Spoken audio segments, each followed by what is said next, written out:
Hello, welcome to PC Jack. AMD have now officially announced the RX 6600 XT, but with a price tag of $379, what does this mean for the budget GPU market?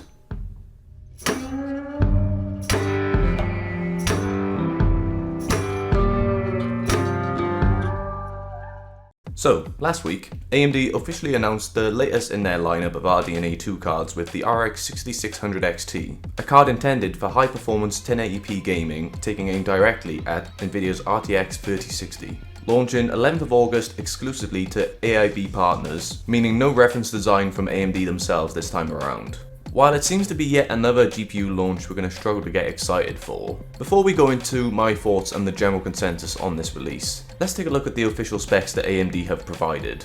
Featuring 32 compute units, 2048 GPU cores, a boost or gain clock of 2359 MHz, 8GB of VRAM, 32MB of Infinity Cache, and a TDP of 160 watts, meaning only one 8-pin PCIe power connector is required. Of course, in addition to the hardware that's already included, the RX 6600 XT will be able to utilize features such as ray tracing, smart access memory or SAM, Radeon Boost, as well as Fidelity Super Resolution or FSR for short. While we still have to wait for third-party benchmarks closer to release to validate AMD's claims, the RX 6600 XT is tailored specifically at 1080p gaming, while costing 15% more than the RTX 3060, but as well as performing 15% better according to AMD. As I mentioned previously, AMD are not releasing a reference design for the RX 6600 XT, unlike what they did with their previous cards in the RDNA 2 lineup, such as the 6700 XT or 6800 XT.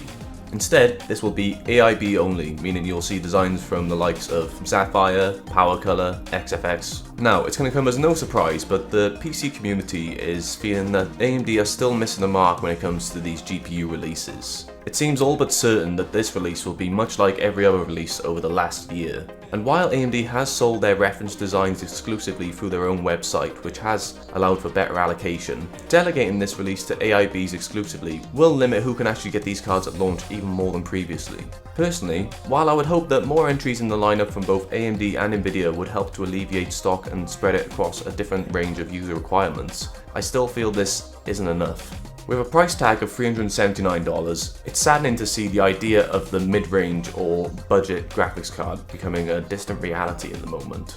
While I love trying out new and top-of-the-line hardware, it's these types of releases I find more interesting based on their place in the market. Your first-time PC builder is typically going to have a strict budget, and as 1080p is the most commonly used resolution for gaming according to Steam's hardware survey, it's the exact kind of card that someone will try and get a hold of to get their foot into the door to PC gaming. But that price tag is making it even less accessible than it already is. Back before RTX 3000 series launched, sub $200 GPUs were abundant and you could easily pick up graphics cards like the RX 5600 XT, RX 570, 580s, GTX 1060s and 1660s. But that market is just gone.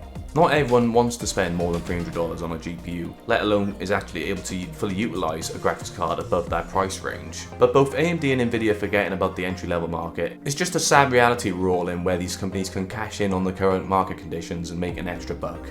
We can only hope as crypto mining falls, demand diminishes, and supply increases, that the average gamer will have a chance at getting a graphics card. And if that's the RX 6600 XT, then so be it. If you need one and can buy one, just do it. It's uncertain when stock will become more regular, sadly, so if you see a chance, you should just take it. So, that's it for today's video. Let me know your thoughts on the RX 6600 XT down in the comments below. If you enjoyed this video, then please feel free to like and subscribe for more videos on the way soon. Thank you, I'll see you next time.